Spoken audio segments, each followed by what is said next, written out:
The recording. All right, welcome sisters inside the Evolving Sisters Network. I'm Kenlyn and it's really great to be with you. I wanted to bring live Ina Curic with us as she's launching a project that I feel is really important to the collective conversation of the feminine really taking back her power. And part of taking back her power is many faceted. And on one hand, it's restoring ourselves to cycles. On another hand, it's honoring the processes of our own body. So welcome, Ina. Thank you for being here to join us in this conversation. Thank you, Kenlyn, for making space for me in your heart and in your sisterhood circle. I have to say that I am a small sister from Eastern Europe. You know, those babushka stories and their granddaughters. And part of the beauty we have in Central Europe, Central Eastern Europe, is this still to be unearthed civilization of the goddess, the oldest great civilization of the goddess, for which we have a lot of artifacts.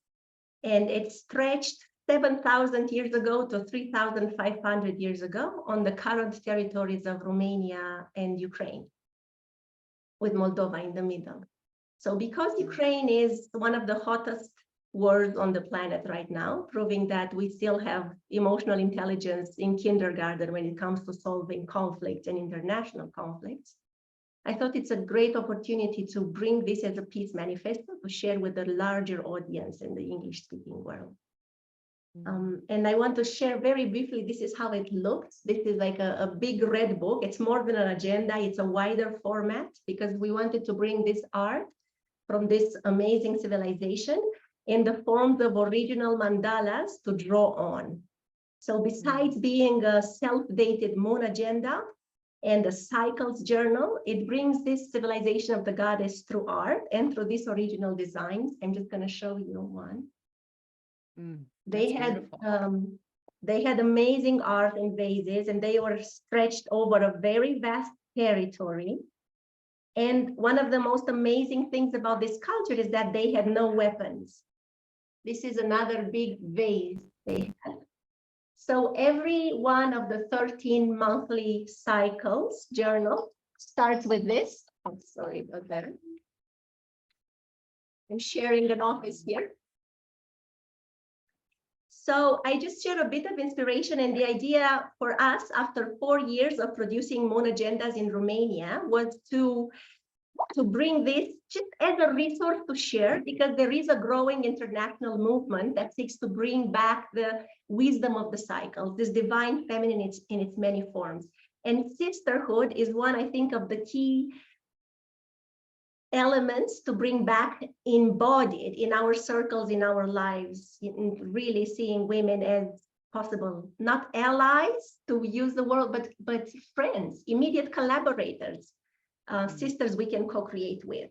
So in my country, the moon agendas and this particular one, which is like a big red book with drawings and following the moon cycle and following your menstrual cycle, is used a lot by a growing movement of circles that's happening everywhere. So we are in tune with what's happening internationally. And it's very special to be able to offer it as a resource and as a tool for practice, because I think a lot of us who are seeking something else and think a bit holistically and in a more integral way, we read books, we go to conferences, we take classes and courses, but what really changes our brain long term is practicing with any tool, with any resource, and bring that to circle. So this is what LUNA ROSSA brings. And that's why it's so special to share it in a sisterhood environment. And Evolving Sisters Network really sounds very beautiful, because we are each other's wings, as one song say. So let's talk about your project. You showed us a little bit about the book. You've been doing this in Romania in sister circles for 4 years, and now you're taking this book out. You'd like to publish this book for a global audience. And what are you asking people to do now? What would you like us to do as your call to action in this sisterhood?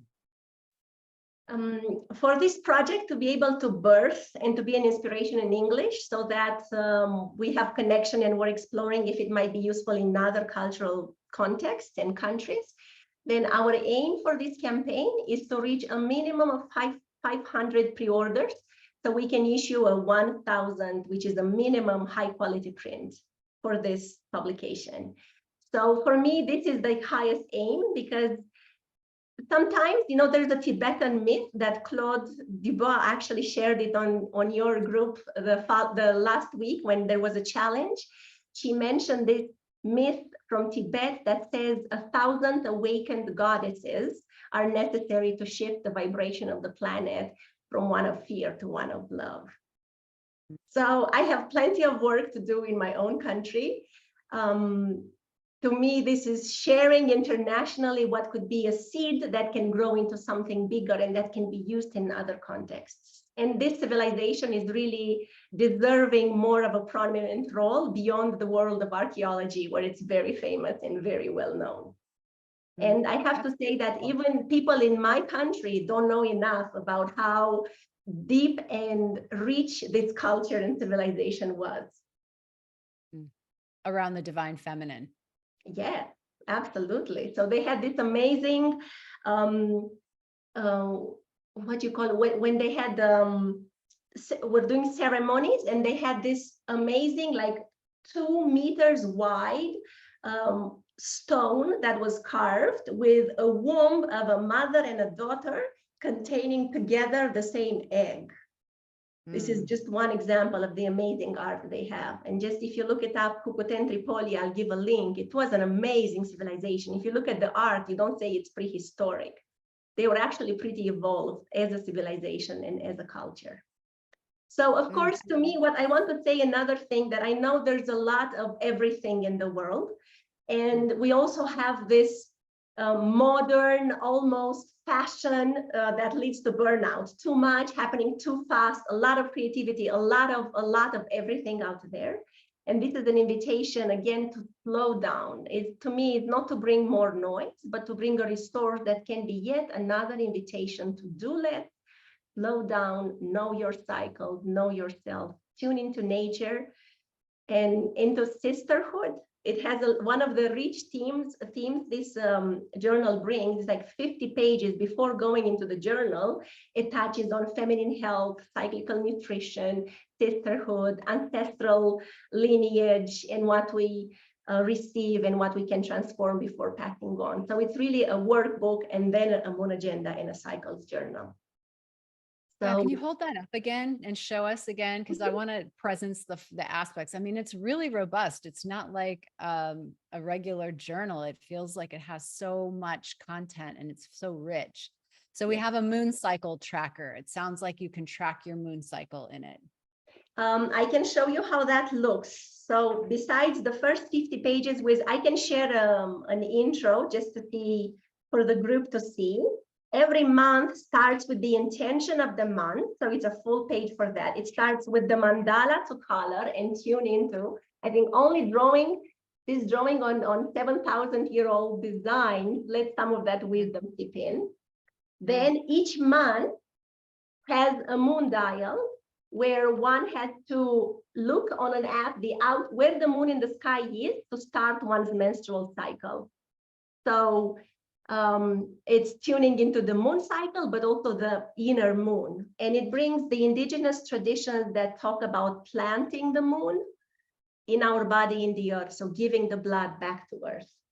Then each month has a page to balance, to be and to do, again, to bring that balance of the feminine, and the framework for working with new moon and full moon aspects every month. And then journal notes. Before that, a feminine practice, which is what I opened up to the international collaborators to contribute. Again, going back to the idea that we need to practice anything for at least 7, 21, 3 months. Any embodied awareness of our wombs, our cycles, the relationship with nature, with our breasts, the moon, all of that. So there are lots of practices that will come here to be engaged with for a month. and each lots of a few pages to go over.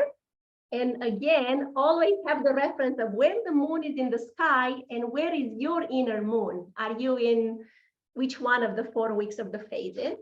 And then it ends with this another design, the original drawn vases to be drawn on, with reflection questions at the end of the cycle, with what filled my cup, how did I express the divine feminine this month, what am I leaving behind? So 13 months of practice after the initial workbook, which is quite rich, actually. It gives a lot of food for thought and spaces to reflect with a pen and paper at hand. It's so robust. I love that there are many aspects to it. And I think that, for someone like me who doesn't cycle anymore, it feels like I could still use it because it connects me to the moon cycles. And what I feel from that is it connects me also to an ancient tradition that the feminine, that comes from your land. I can feel the texture of it. So it makes me feel like, oh, I want to participate, even though I don't bleed. I have to say that there are women in Romania who are not bleeding anymore, who are still using the agenda, because the diagram allows you to track just your moon cycle. And actually, when women don't bleed anymore, they say that now you master the power to follow the seasons. The seasons are still there, a time to build up and a time to regenerate, a time to do and a time to reflect and integrate. So the balance is there, the moon in the sky is there. So I hope this is rich enough for you to enjoy it as a beauty too. Yeah. And I think also let's on the other end of the spectrum, because I'm into my queen wise woman phase, there are many women I know and young girls becoming women who are in their maiden phase or mother phase that I could also gift this to for the holiday season.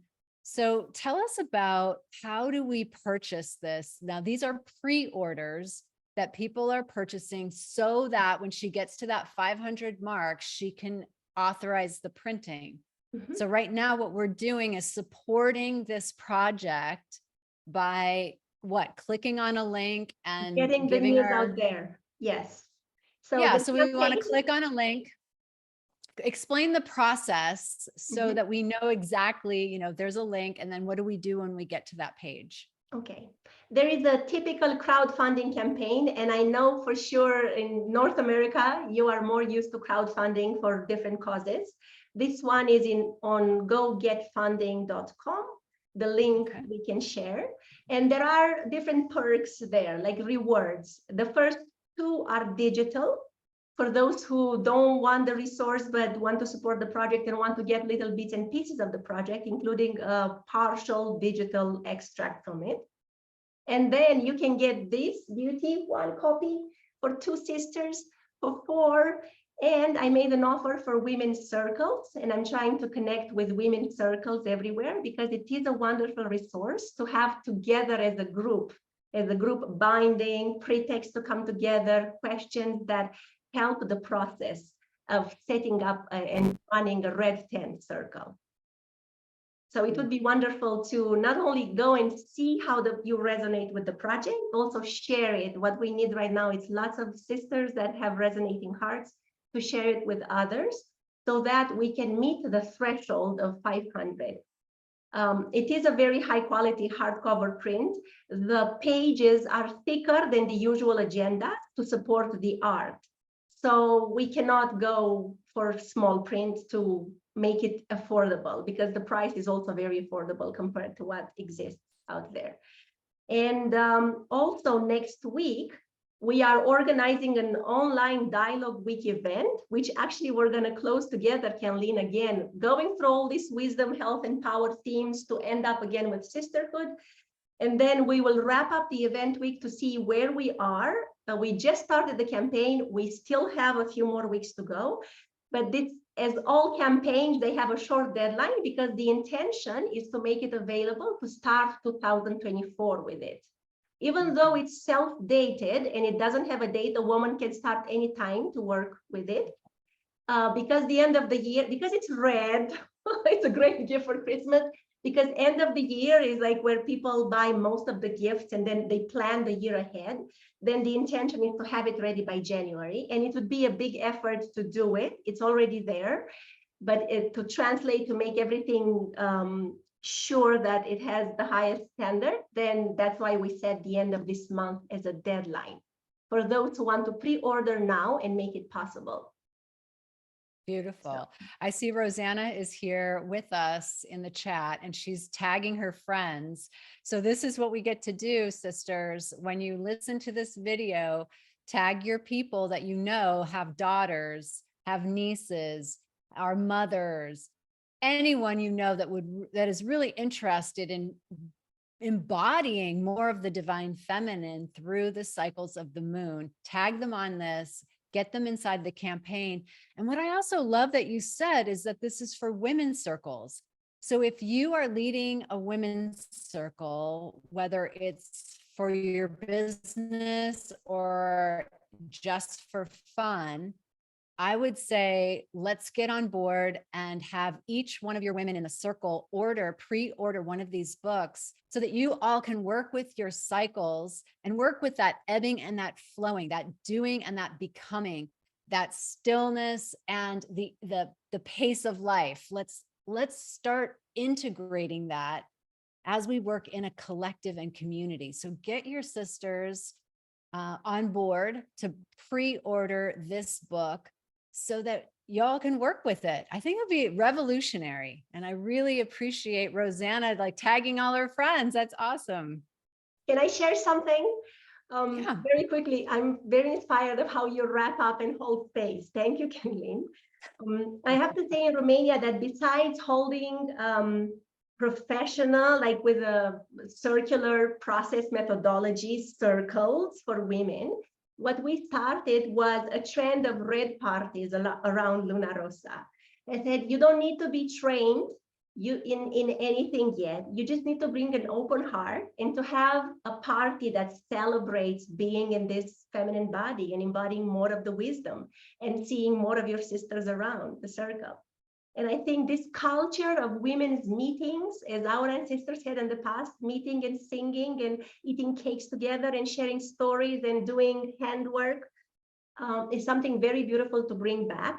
And Luna Rossa is a pretext, I say again, a pretext for creating such contexts where women relearn to come together, not fear each other, have fun, see each other as sisters, and dress up in red. As a sign of, I love that. Red parties. So people get to have red parties. Okay, let's start that. That's a whole new thing. That sounds exciting. And I love the color red. Everyone has their own version of the color red. So I think that's going to be really amazing. Well, I've really enjoyed being with you, Ina. Your project is very visionary. It feels like it's global in scope, and it also returns us to our ancient roots, the time before patriarchy, when the cycles of our own body were respected. And to me, I want to end on this note of power, because it feels like one of the things the patriarchy did was separate us from our own bodies, and that separated us from our power. So young girls walk around hating their periods. In fact, you can take a birth control pill to eliminate your cycle. And that keeps them out of touch with nature and out of touch with their own self. So of course, then we can be slaves to a medical model or slaves to the autopilot drift. But part of reclaiming your cycle and reclaiming your blood is reclaiming your power, the power of nature.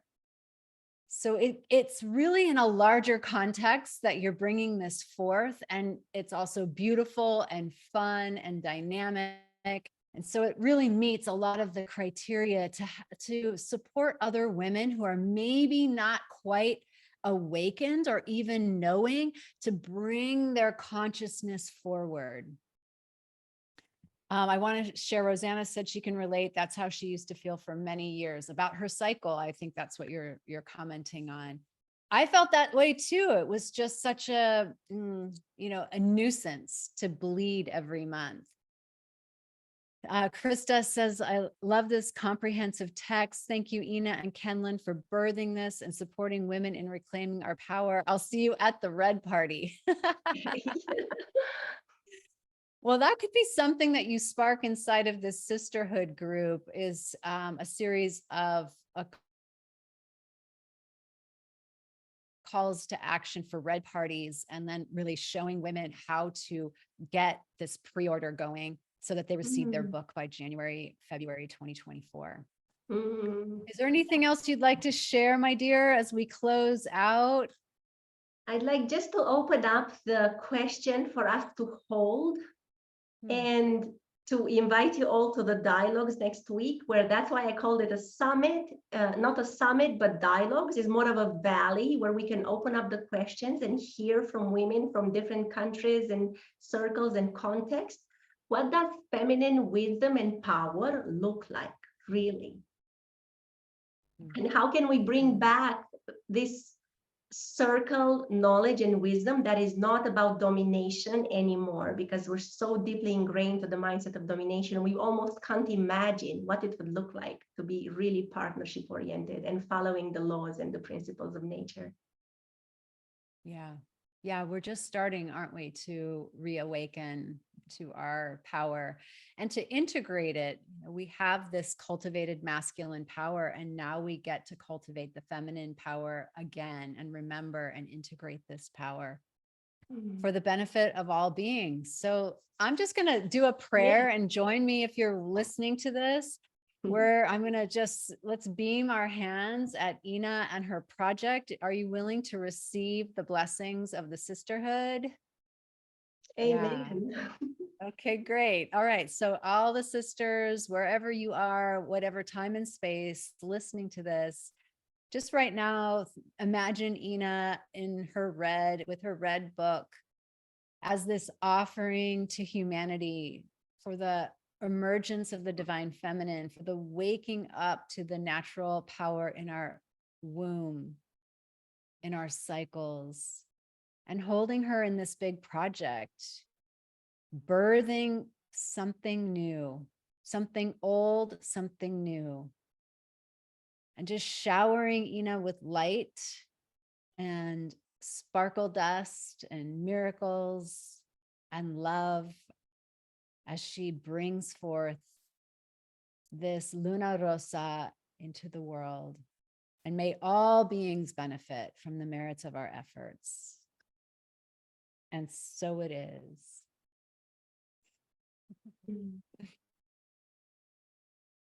Well received.